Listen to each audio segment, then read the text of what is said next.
Shalom. The inspiration for this particular lesson, it comes from reading Zachariah the 8th chapter, which is a beautiful prophecy regarding the nation of Israel. All right, you so-called blacks, Native Americans, and Hispanics. This book is about us. It's our history book. But specifically, when I got to Zechariah the 8th chapter, the 13th verse, I'll read the 13th verse, and it reads this: And it shall come to pass that as ye were a curse among the heathen. And that's where the children of Israel are still scattered and still are a curse now. O house of Judah and house of Israel, the northern and southern kingdom. So I will save you, and ye shall be a blessing. Fear not, but let your hands be strong. Call halal Yahweh, Bahashem, Yahweh Shai, Bahashem, Rekah Kradash, and double honors to the apostles and the elders and the bishops of Great Millstone. Shalom to you, hopefully elect beloved brothers and sisters, and shalom to you Israelite foreigners that look likened unto the heathen, Salakia. Just looking at the photo that I have queued up for you. Yahweh Shai said, I go away to prepare a kingdom for you. All right? You have to keep that in mind. I want to start at Zechariah the 8th chapter in the first verse, and then work our way back to the 13th verse. Because in this prophecy, and I'll grab other scriptures to further substantiate the point. This is a beautiful chapter here regarding the nation of Israel. And it reads this in Zechariah the 8th chapter and the first verse. And it reads, Again, the word of the Lord of hosts came to me, saying, Thus saith the Lord of hosts, I was jealous for Zion with great jealousy. Notice it didn't say he was jealous for Edom.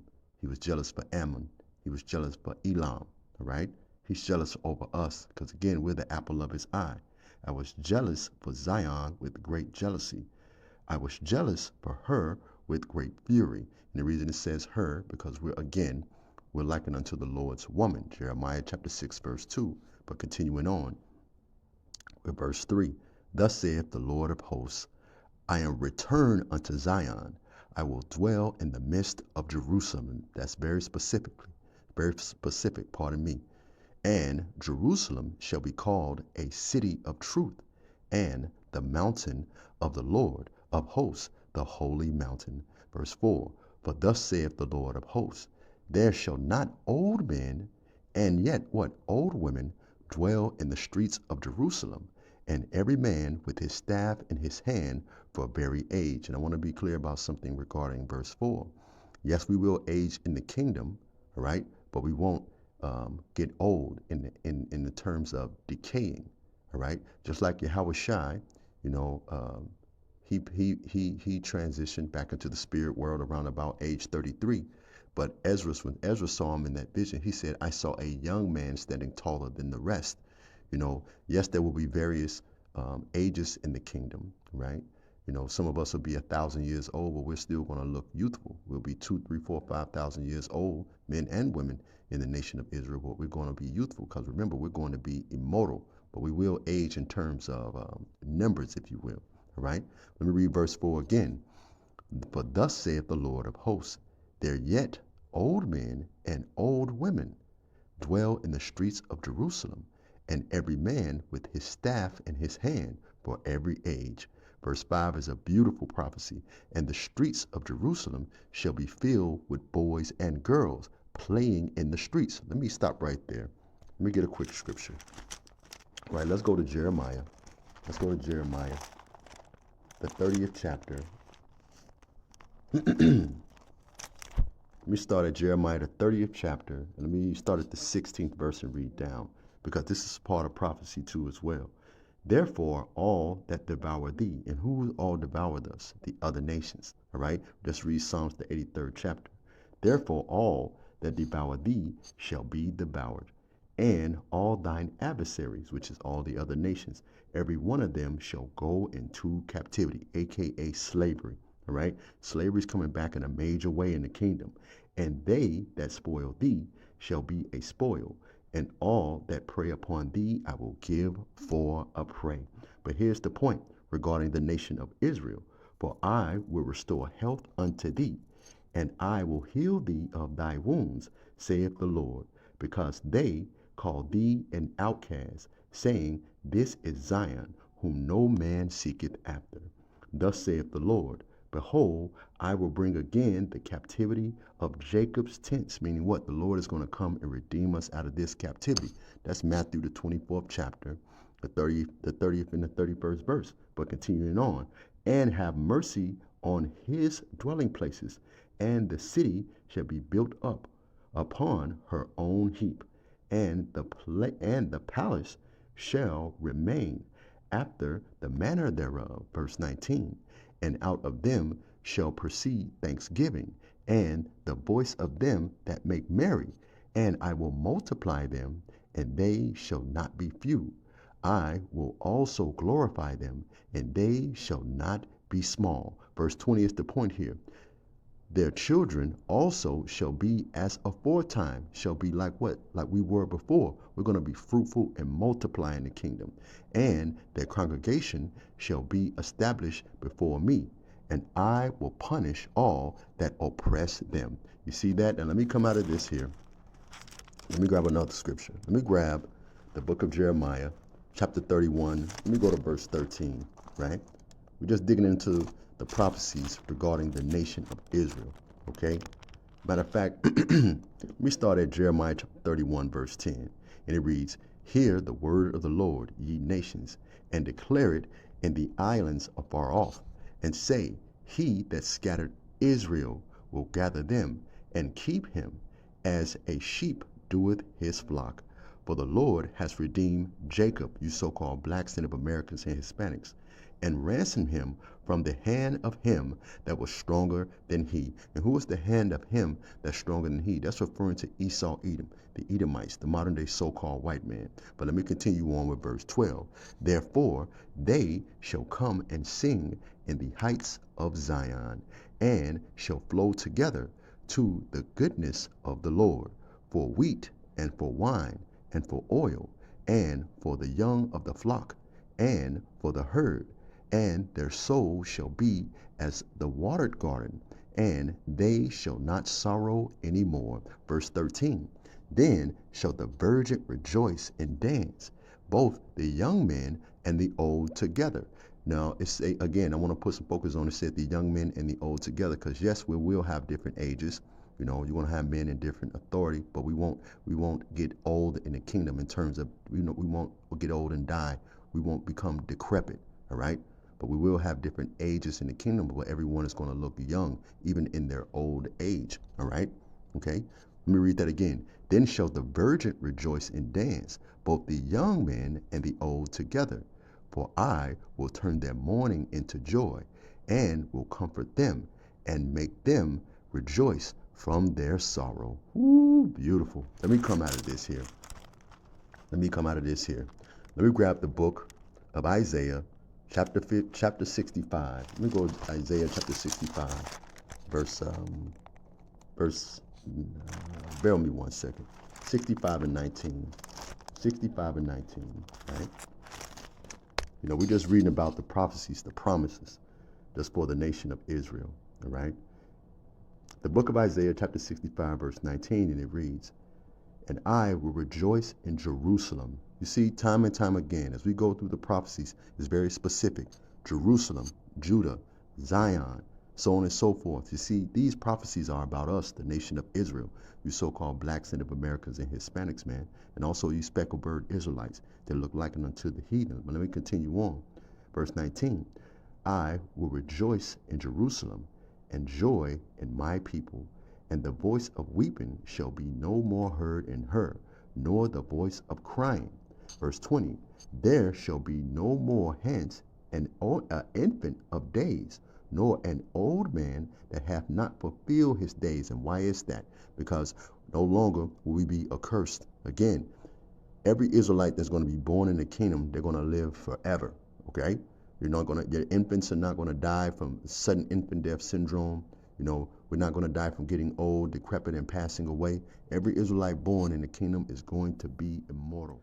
I'll read verse 20 again, and it reads, there shall be no more thence an infant of days, nor an old man that hath not filled his days.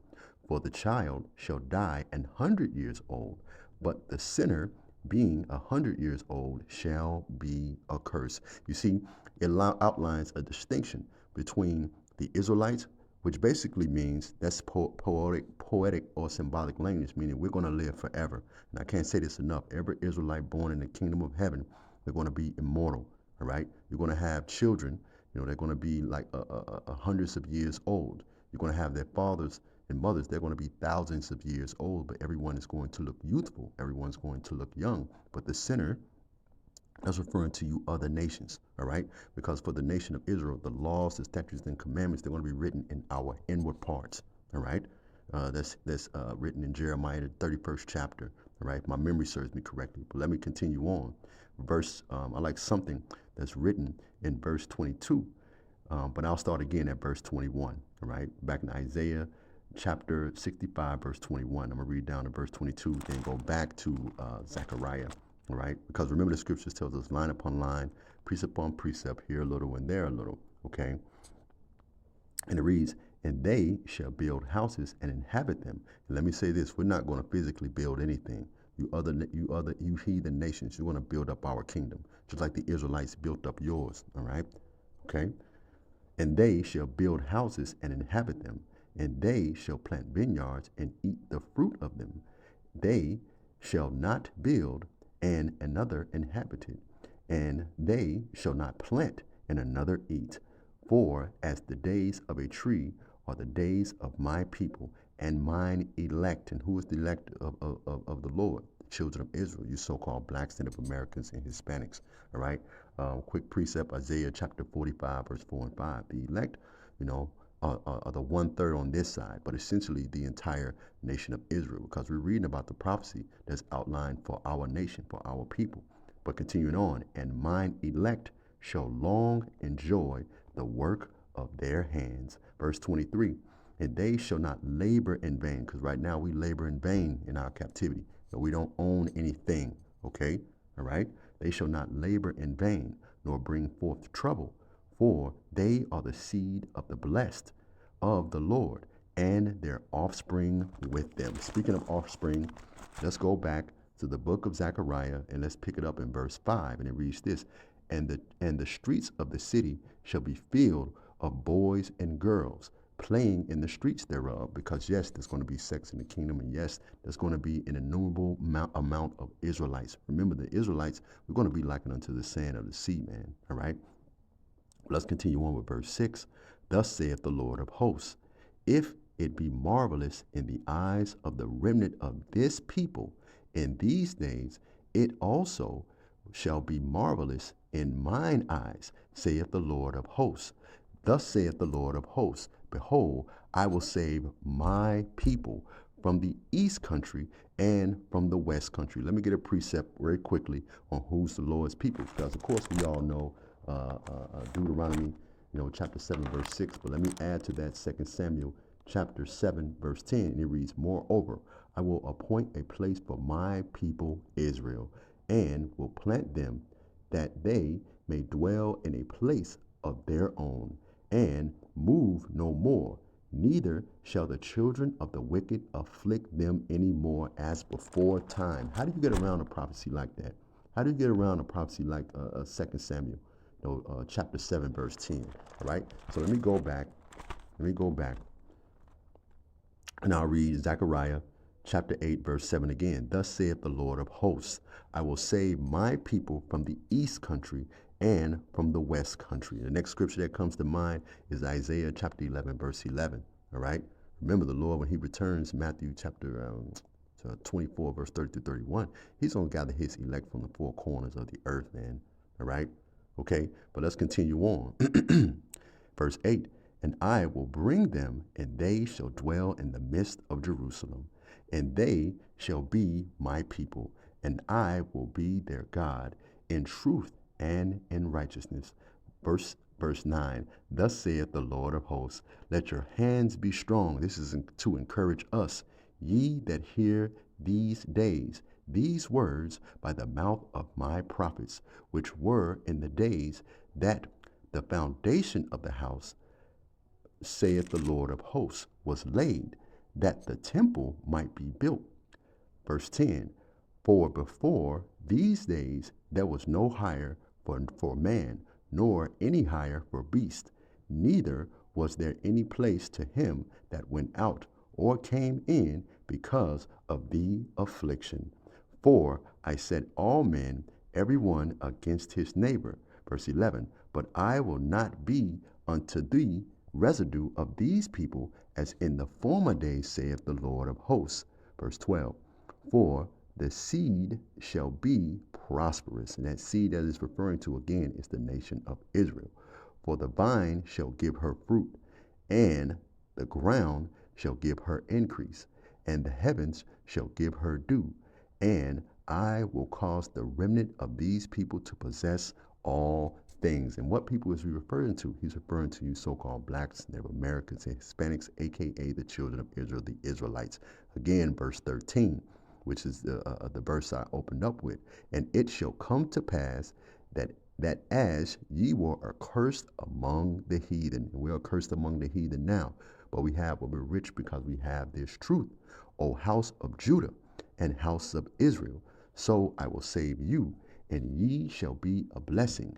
Fear not, and let your hands be strong. When I read this particular chapter here, I was inspired, after reading that, because these words should inspire you. Remember, this is our history book, and this is what's waiting for us.